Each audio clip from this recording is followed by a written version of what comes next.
I can't do it.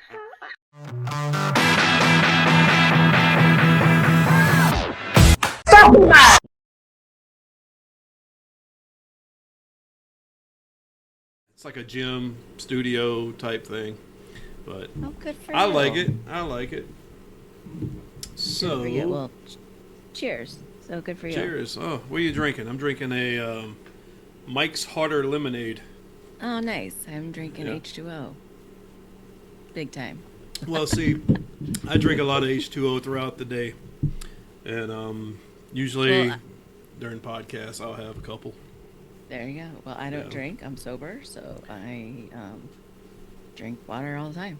Wow, how do you do that? I wish I could. I wish I could be sober. Well, I have been sober for a very long time. Yeah. So 25 years. 25 years. Yeah. Was there like something that caused you to do that? You were just like Yeah. binge drinking all the time or something, or You could say that. So I started drinking at 11 and was drinking Whoa. every day at 15. By the time I was 16, I got a DUI and I I had to go to court-appointed mandatory AA, and then got into my 20s and thought I fell in love with the love of my life, and he was an alcoholic, and one of us had to be sober, and so that was me. all right then. And I realized, wow, I really had a drinking problem. So I was like, you know what, I'm done. And I've never craved it. I've never looked back. I have people are like, how do you they're like, well, what are you drinking? I'm like, water, and or Sprite, or something like that. And they're like, man, Yeah. look at you, you're on the dance floor, you're having fun. And I'm like, yeah, I had to learn. Yeah. To like be okay with being me, and be comfortable being uncomfortable. There you go. Yeah, I've never had a problem with alcohol. I should say. A friend of mine did send me a meme the other day. It says, "Whenever someone says you have a problem, change the word problem with opportunity." And then her next sentence was, "I have an alcohol opportunity." Opportunity. I thought it was funny.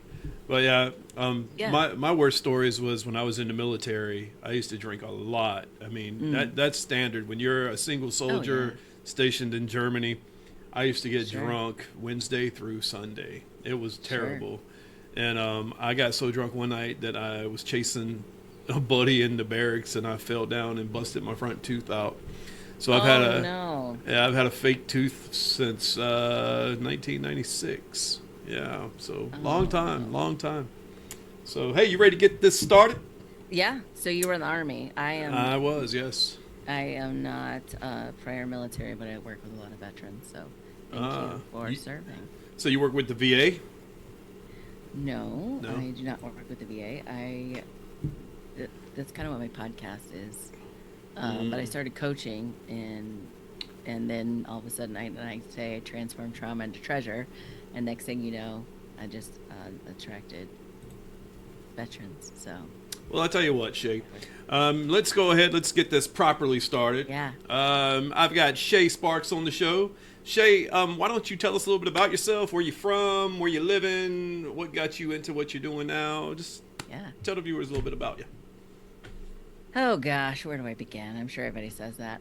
I live in the Space Coast of Florida, across from the Kennedy Space Center.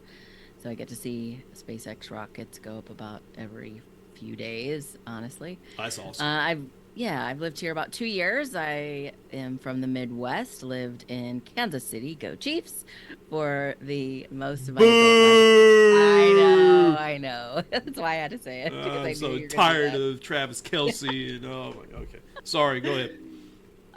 Yeah, and so I am a certified fearless living coach, a master practitioner of NLP, MER, hypnosis, and Reiki.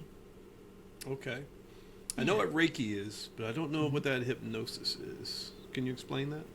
Yeah, so hypnosis is it's kind of a deep, the best way to describe it is like a deep meditation Mm-hmm. where you are awake, you are agreeing, you trusting the practitioner, and you're releasing what it is that you need to release that no longer serves you, along with installing the affirmations that you desire.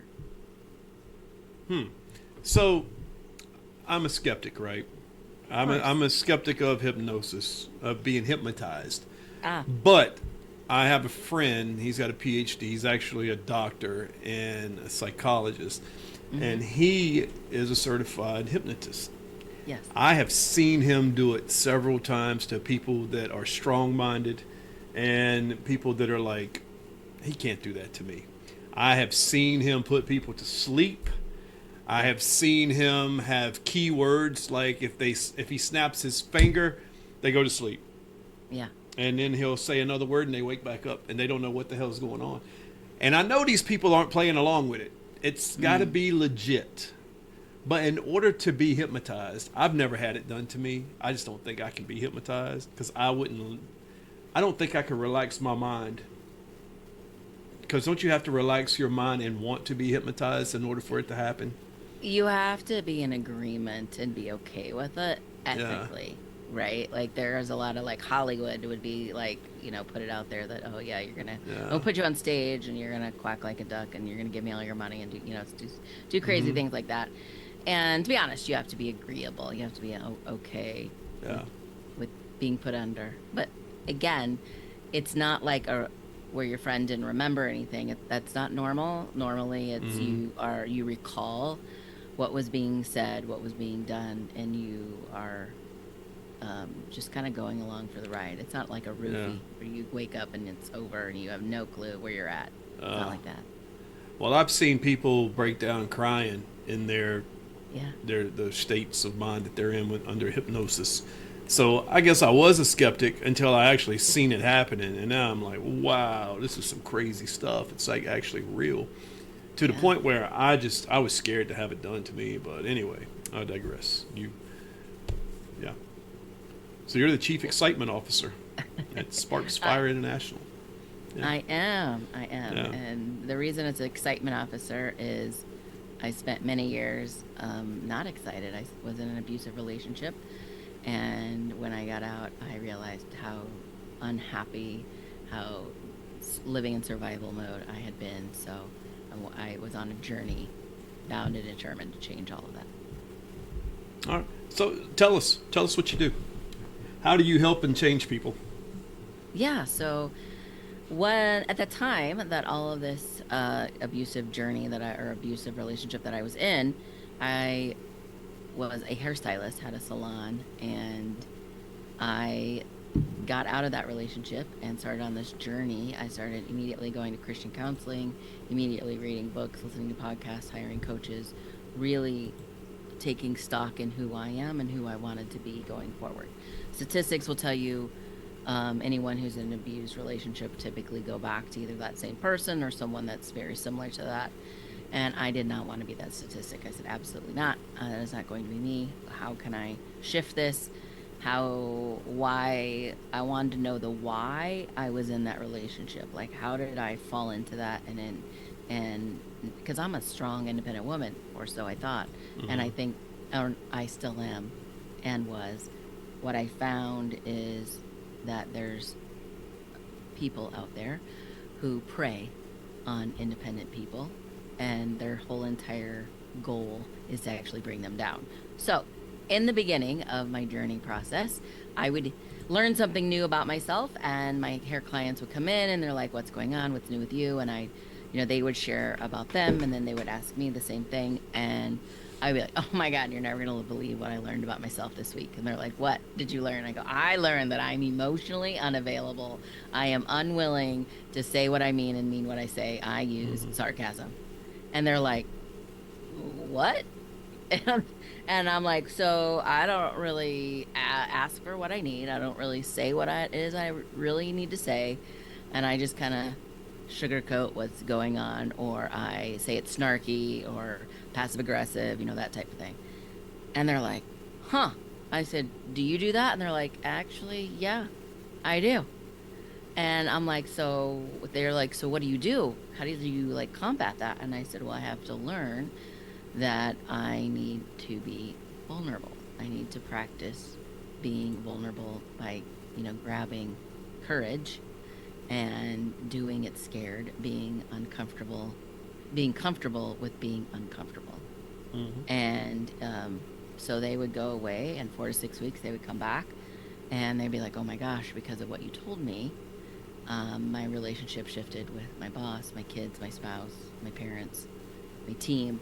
And wow, have you considered writing a book, becoming a coach, starting a podcast, doing all these things, being a motivational speaker? And I was like, well, I mean, kind of in the back of my head, but to be honest, I don't think I can. I didn't have any confidence. I may have had courage every now and then, but I didn't have any confidence. And so I thought, well, what if I borrow their confidence that they have in me? And the worst thing that can happen is I learn a new skill. I can still cut hair. Mm-hmm. We'll see what this does. And I just started on this journey of learning how to do all these things. And along the way, I met tons of people that I helped out of abusive relationship. I helped heal their own relationships with their parents, their spouse, their team, their boss, or leave their situation. And I myself really noticed how when we go through abusive relationships, it's because it's familiar. Mm-hmm. And so I started to change the way I spoke to my dad and my mom and my two older brothers. Totally changed, shifted our family. And it was like, wow, all I had to do was actually say what was going on with me and then be okay with however they were reacting. Well, Instead of, how were you talking to them before, and how did you adjust to talk to them so different? yeah, so one of the things was that there's a term called walking on eggshells. Mm-hmm. So you kind of learn things not to say, things not to do, not to upset the other person. And I saw where had done that in my relationship, and I started to look back at my childhood and was like, wow, I really learned that at a young age to do that, to not rock the boat, so to speak, to not upset my dad. My dad had a drinking problem. My ex had a drinking problem. My brothers and I started drinking at a young age. And I just learned that there's certain things you don't talk about. You don't talk about what's really going on with you. You don't talk about what feeling. You don't talk about if your feelings are hurt. You talk about, you Mm-hmm. show anger, and that's about it. And you don't really ask someone to do something for you. You tell them. You bark orders at them. And I had the conversation one day with my dad during this healing portion of my life, and I said, Dad, are you asking me to do something for you and you're going to be okay if I say no? Or are you trying to manipulate me into doing it? And he was like, what? What? Manipulate? I don't even know what that means. And I said, well, it sounds like you're trying to ask me to do something, but you didn't really ask me a question. Instead, you told me to do it. And you put this tone on it that if I said no, you would withdraw your love from me because that's what's happened in the past. And he said, I don't do that. And I said, it's exactly what you do. And that's why I was in the relationship I was in. And I said it just like that. So it wasn't like accusatory or blaming or shaming to him. And he started to shift. He started to change. And then I would have those same conversations with my mom and my brothers, and not like, again, it was more of a, did you know that what you're really doing is being sarcastic, and sarcasm is really anger in a clown suit. So like with my mom would be sarcastic, and I'm like, Mom, are you really angry? And she's like, well, yeah. And I said, but are you angry with me? And she's like, no, I'm angry at your brother. I'm like, okay, so by you telling me, is that going to help you solve the problem? And she's like, no. And I said, so who do you need to tell? And she's like, my brother. Your brother. And I said, so are you going to do that? So it was really being able to redirect and reframe, kind of the way we were brought up. Hmm. Yeah. It seems I had someone on the other day that had the exact same story. Like the way you grow up forms the relationships that you are in. Like, I don't know. Like, how have you've been married before? I assume. No, I've never been married. Never been married. Okay. Well, wow. Good for you. How in the world did you go through life?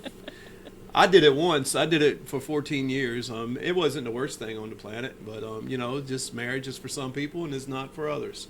I just think that maybe one day I could possibly get married again, but right now I enjoy being single too much. But I do know a lot of people that are in these relationships with people where you just like raise your eyebrow at it and you're like, wow, how does this guy get this girl who is amazing, beautiful, and he's a loser piece of shit with no job, always broke, doing drugs, drinking all the time, and you're just like wondering why. And then you learn more about her and how she grew up and the people that she grew up around. That's what she knows, and that's her comfort zone. Yep. You know, the guy that has his shit together, has a career, financially secure. That's not something she's used to, and it probably scares him or her. So I don't know. That's yeah. Who? Well, No, go ahead. well, sorry, I'm going to jump in there, Yeah. if you don't mind. No, go ahead. I just want to say that you said it's in their comfort zone. They don't even know it's a zone. They don't even know there's an option for something else. That's just what they know. That's all they know. All they know. So if you grew up in a 5 mile radius and you never went that 6 mile or that 10 miles outside of there, that's all you know. Yeah. You don't know that there's other people, like other life form, so to speak, outside of that 5 mile radius, right? Yeah. So the same thing goes for relationships. If all you know, our childhood experiences shape our adult decisions. So if all you've known is, like what you said, the deadbeat, the no job, the drugs, the drinking, all of that, and that was in your house, then that's exactly what you're going to be with, because that's all you know. You didn't know there was somebody that would could treat you nicely or do Yeah. nice things for you. Yeah. It just boggles my mind. That's one good thing I will say about dating apps. And I don't have a lot of positive things to say about dating apps, but one thing I do have that's positive is when you do match with people, it matches you. It gives you the opportunity to match with people you wouldn't run into on a daily basis. Like people that hang in your circles, in your type of life. Me, I'm sort of like law enforcement guy. I would never meet someone in corporate America with doing what I do. And I don't hang out in places after work where I would run into people in corporate America. So, Gotcha. like, with the dating app, yeah, it gives you the opportunity to get out of your comfort zone or get out of what you know, if that makes sense. You know, I'm a big anti-dating app guy. I'm sorry, Shay. You might Same. not know that, but I yeah, am too. I am too. yeah. I've done them for many years, and I'm like, ugh, I can't stand them. They were Uh, they were fun back when they first came out, before they got infested with spam and fake Bots and profiles and bots, yes, yeah. And before the greed of the companies took over, and now all it yes. is just a tool to try to get guys to, and it targets men a lot more than it does women. It just gets men to try and spend money on them. It's not designed to help you find a mate. It's designed No. to take your money. That's what these Right. dating apps are. I will say that it's also for women, because Yeah. there's many women who, including myself, they'll get matched with a whole bunch of people, uh, Mm.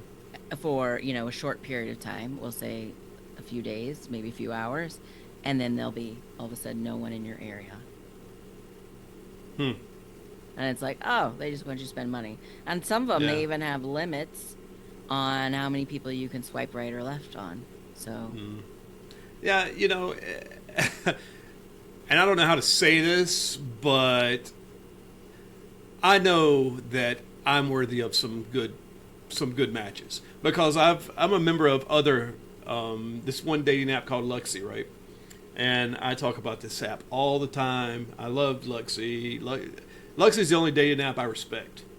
okay. But I've never heard of that. Never heard of it. Yeah, No. it's like it's a dating app for like it says the elites, quote unquote the elites. Okay, Okay. like for people, CEOs of companies, people with money and all that. Somehow they let me in. You have to be like voted on by the population of the group of the app users, and I get matches with some of the most attractive women on the planet. Literally the planet, like Colombia, Russia, Argentina, everywhere. It's crazy. That's the only bad thing about it. It's impossible to meet somebody in your area.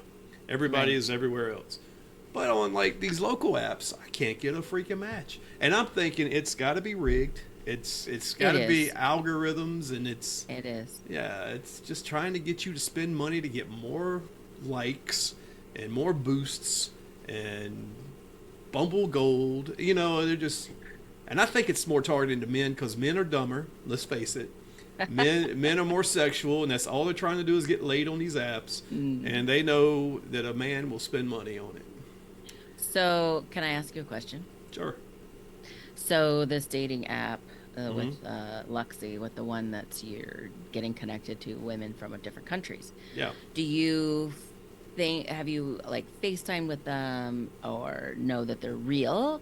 Or could it be some dude in another country that's, I don't think it's a dude. I think these are 95% legit profiles.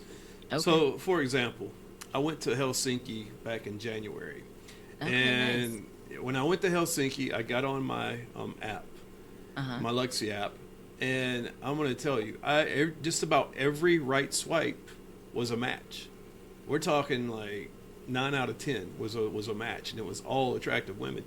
And some of them I was having conversations with, but I had to go to like Google Translate to do the conversations. Oh, sure. And and I could tell that they were legit matches. They were real people. And I've done that with other women on that app from Brazil, from Turkey, from England. I don't think there's that many fake profiles in Luxy. I just think they have a handle. They have a grip on that. But nice. Tinder and Bumble and all that, those are the worst. Yes. Absolute worst. Yeah. Agreed. So I am proud to say I gave up all of them except for Luxy. And, Facebook dating, I have to keep that. I don't have to keep it, but it's on the app, the Facebook app on your phone. So, yeah. I've deleted all mine. I am bound and determined to meet someone in person. But you live in Florida, though. That's got to be easy pickings out there, right? You would think. It is not. I mean, here's the thing. So let me clarify, because I have this conversation with my brother just this past weekend. There are people who are looking to date. There are people who are looking to hook up. And there are people who are intentionally dating, looking for marriage. Mm-hmm. Okay? So you got 3 different types. And I'm sure there's more, right? I'm sure there's plenty of other people that are doing whatever they're doing. I rarely have more than a first date because most of the time, the men that I have met are looking for one thing. That's not what I'm looking for. I'm intentionally dating. Mm-hmm. I would like to be married someday because I have not been married, but I'm not in a rush. So let me clarify that. I'm not in a rush to get. I mean, I waited this long. I'm fine waiting many more. The issue is that it seems as if it is a very narrow window of the type of person that you're looking for. Now, I've had some people say, well, what if we started out as friends? Now, I think that's a great idea. Now, here's what I've been hearing now recently. If you start off with friends, you have to ask the definition of friends because there are some people who think that friends means friends with benefits. Mm-hmm. And not just platonic friends. So, So do you think Do you think men and women can be platonic friends? I do. And I say that because I have two female friends right now, both attractive. And both of them, other men would just jump all over them if they could. But I look at them more as sisters, if that makes sense. Absolutely. You know, so yeah. I do know that we could just be. I have a lot of female friends that I call platonic friends that I would not sleep with. So I do know it. Guys or girls say it's impossible to have a guy friend, or guys say it's impossible to have female friends because their girlfriends get jealous. And I know right now, some guy friends of mine that their girlfriends are upset because they're friends with other women. Wow. But yeah, so I mean, I do believe you can be platonic friends with women. Yeah, a guy can. I do too. I believe that too. Some people don't. So, but I agree. I'm with you on that. Now, there are guys out there that play the friend card just so they wait for that golden opportunity. Oh, yeah. Yes, there are. Yeah. I mean, there are that too, yes. And that's when, like, alcohol plays a factor in some of that too. If they're around each other with the right amount of liquor in them, oh boy, watch out. So, yeah. I do think that. I'm looking here. You've written a couple of books too, huh? Yes, you've got this one called FIRESTARTERS, Visionistas. Did I say Visionistas. that right? Visionistas. Yeah. It's like a weird cursive writing. I tried my best. Women who think outside the box and how to get your voice back. 6 steps to build up your confidence when negativity takes you down. Oh, can we get a spoiler on that and give us at least 5 of those steps? Sure, actually. So it's actually a prompt journal. Okay. So that was part of my healing process. Before I even was in the healing process, I started journaling. And it's funny because I had to journal in junior high and high school growing up, and I hated it.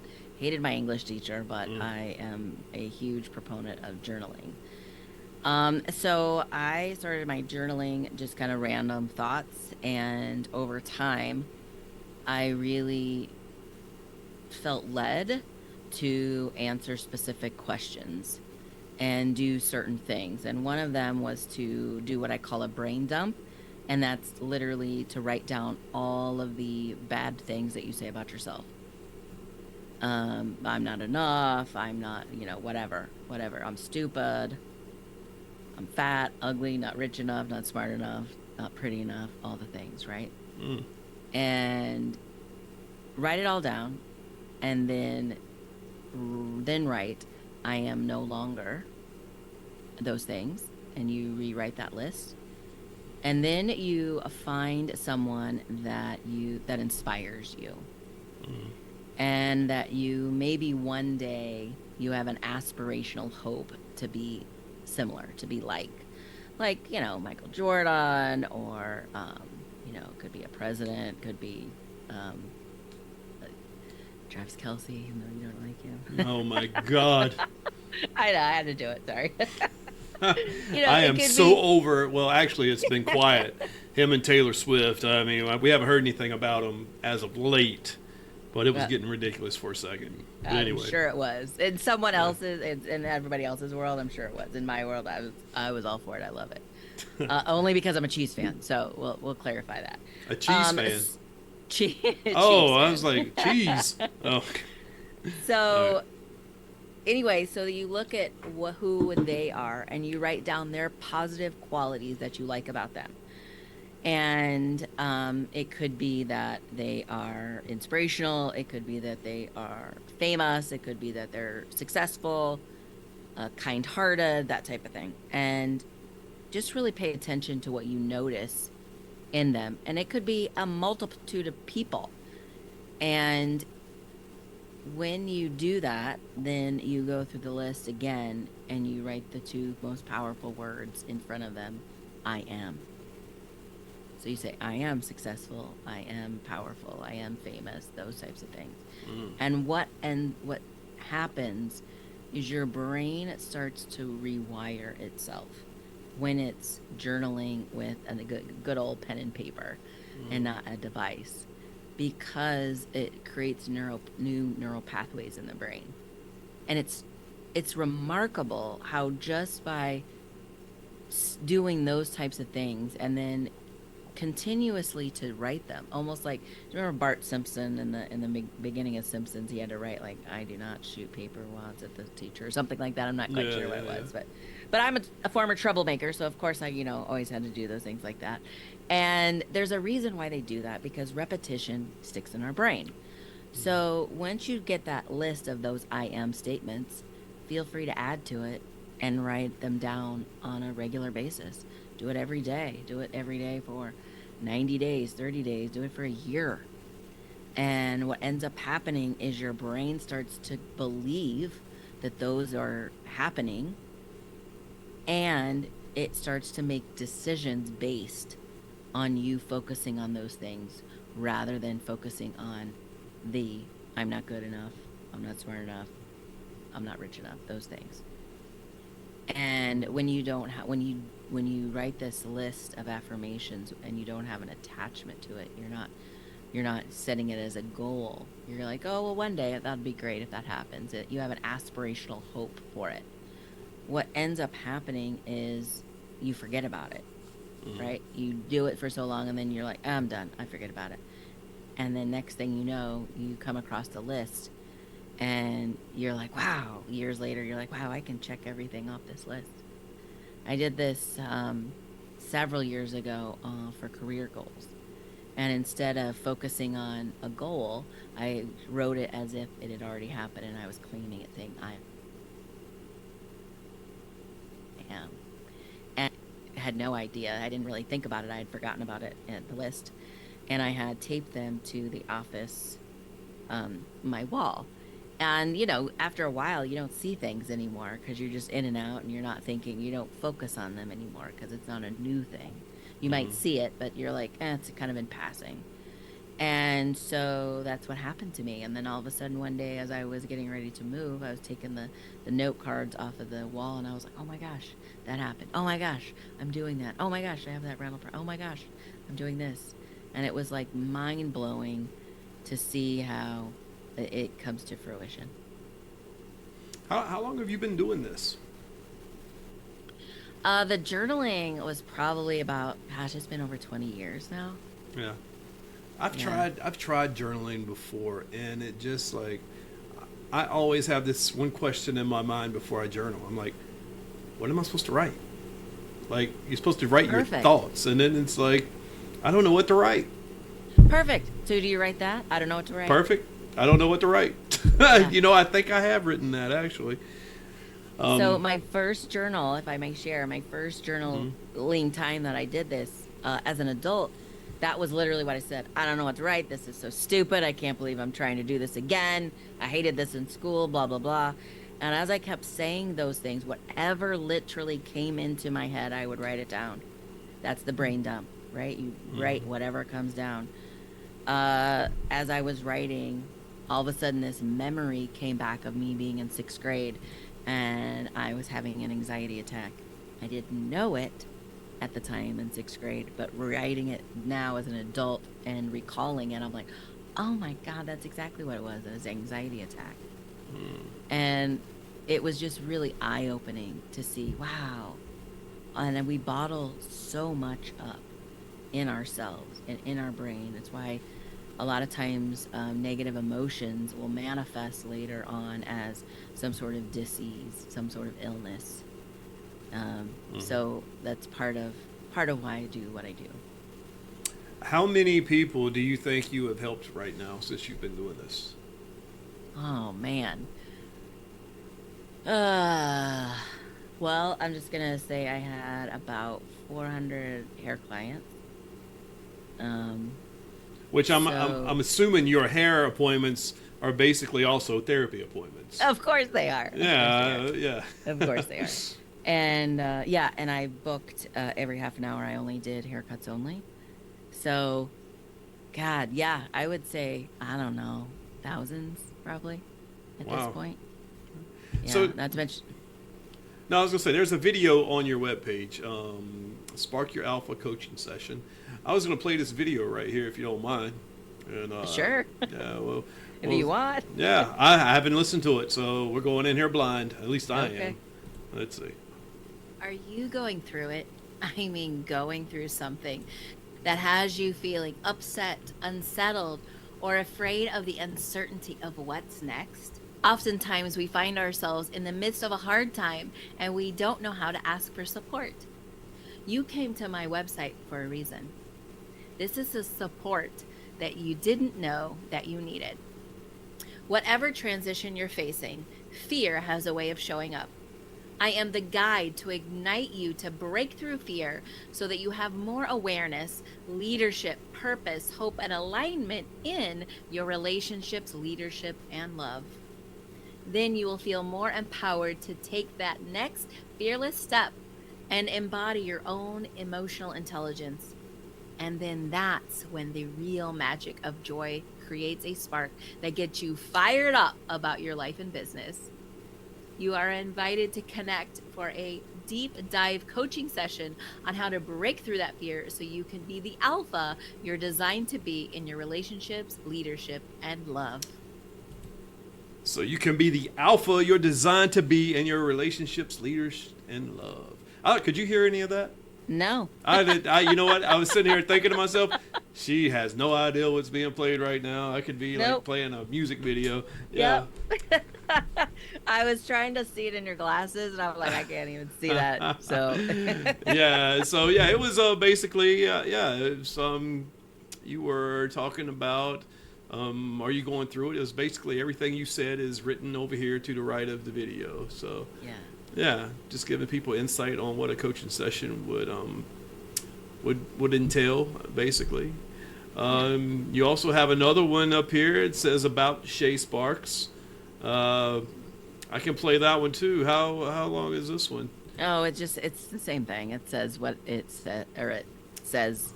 Oh, I say yeah. what it says next to it. That's all. Okay. Yeah, I see it now. Yeah. You don't need to. Well, cool. No. Thank you. Yeah. You just don't want to hear your voice. Well, you wouldn't hear it anyway, would you? Right, no, I wouldn't hear it anyway. Yeah. So you actually have. No, I'm sorry. I was going to say you actually have a podcast too, right? I do. I have. Well, I just started my fourth one now, actually. So, yeah, I've had the Shā Sparks show for the past 5 years. It used to be called The Power of Investing in People, and I just rebranded that last November. And then God, what year are we in? 24. Yeah, In 22, 24.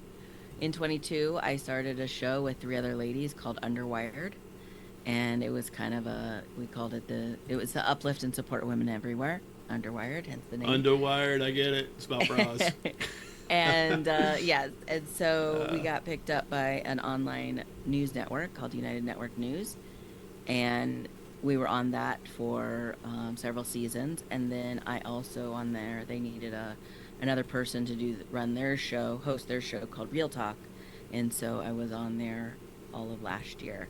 And so so that was fun. And then one of the women in Underwired, her and I just started what is it called? Amplify Kindness. So it's really talking about bringing the love of music and kindness together. Oh, pretty cool. You're like me. This is my 1, 2, 3. This is my 4th. Well, no, hold on. I take that back. So 1, 2, 3. This is my 3rd podcast out of 5. Nice. Yeah. So, but I've only got 2 active ones right now, and my other one is called Real Time, not Real Talk. Yeah. Cool. Yeah, I do real time with a host. That's what I was doing before this show.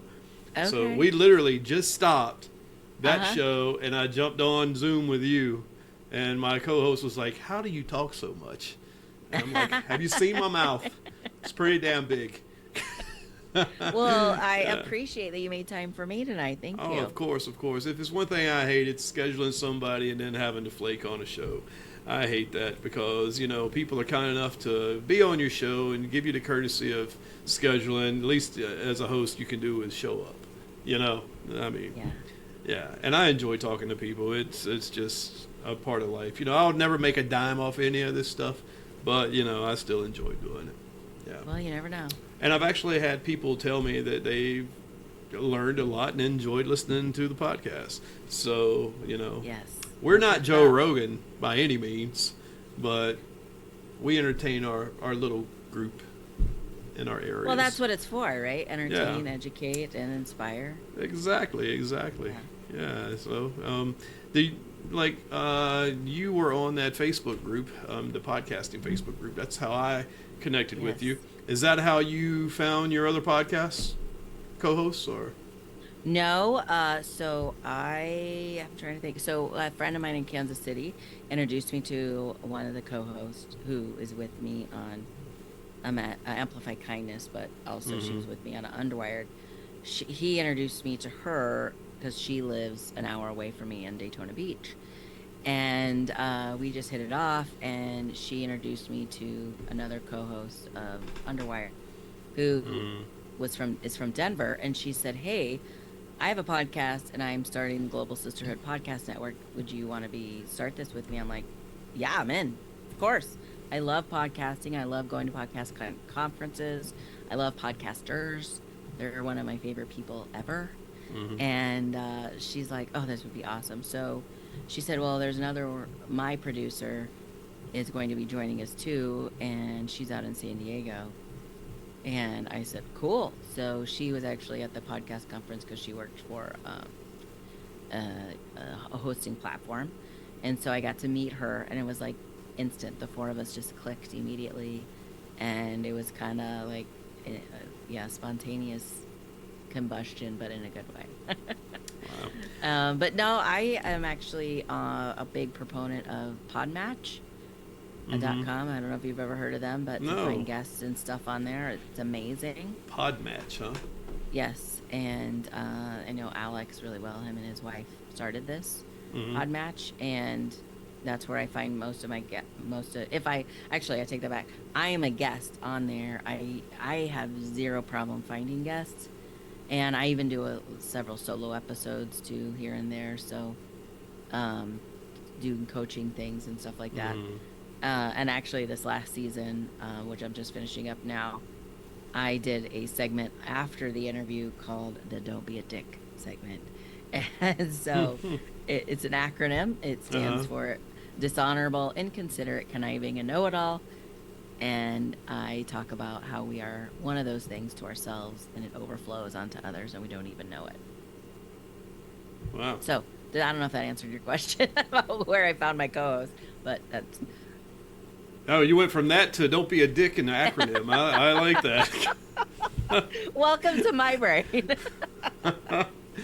So, I mean, yeah, you threw me off there with the acronym. That's pretty cool.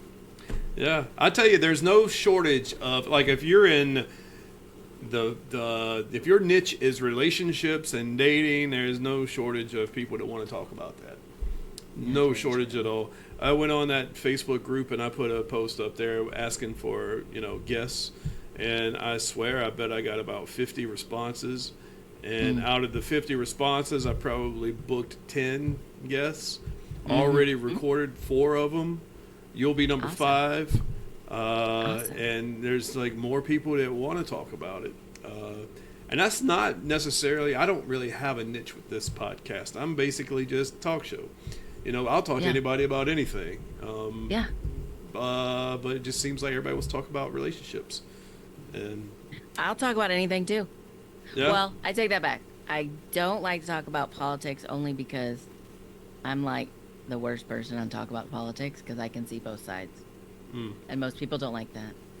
So, yeah, I'm pretty terrible with politics too because I can't see both sides.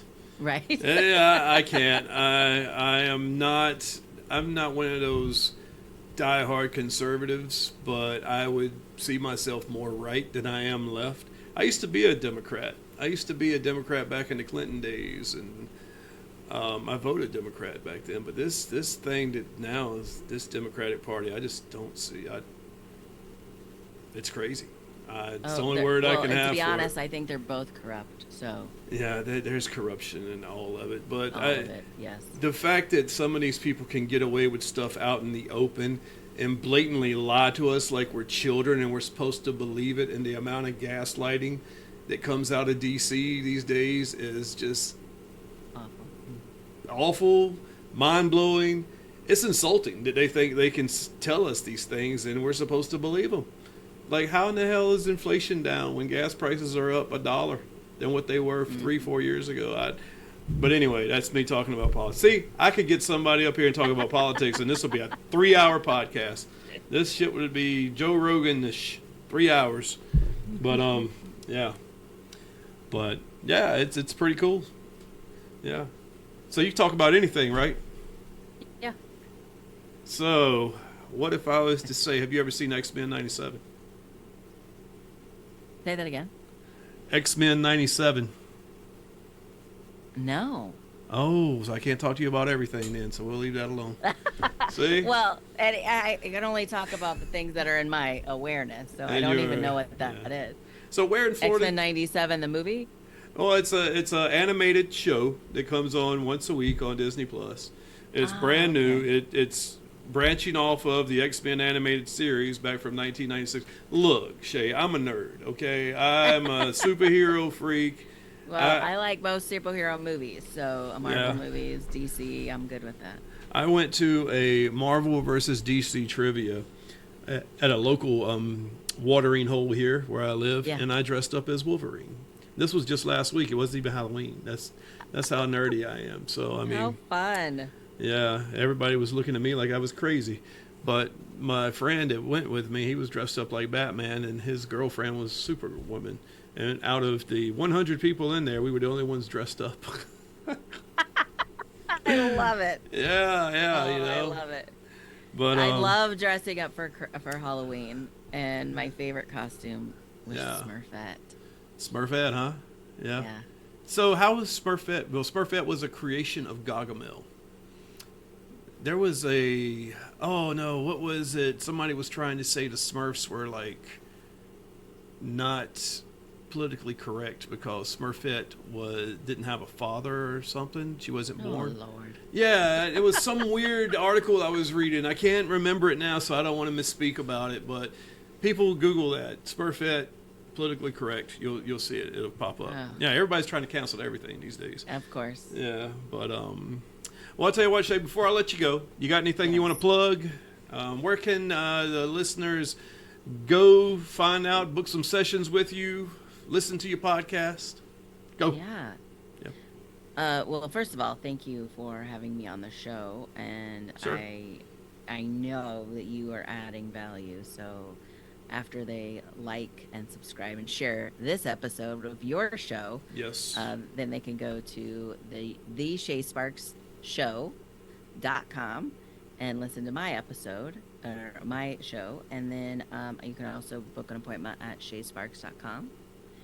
And you can also, I have a new book coming out called FIRESTARTERS Book Project, and I am looking actually for co-authors that are creative thought leaders who have a kindness story to share, how to rekindle their kindness, who really wants to write a book, but the thought of writing a whole book is extremely overwhelming. So they write a chapter and connect with other creative thought leaders. Oh, that's a pretty cool idea. Yeah, thank you. A book with different chapters written by, different authors for each chapter. Yeah. So you have a different writing style in each chapter. Yeah, that's pretty cool. Well, that's awesome, Shay. Yeah. Well, I wish you great fortune with all of that, and I'll definitely keep my eye on it and see how it goes, and maybe come back on one day, and when that book's ready, we'll talk about it. Yeah, sounds great. Thank you. Yeah. All right, Shay. Well, thanks again, and hey, be good out there in Florida. Everybody, this is Mike, and this has been Take Care of Yourself, and we will see you next time. Bye-bye.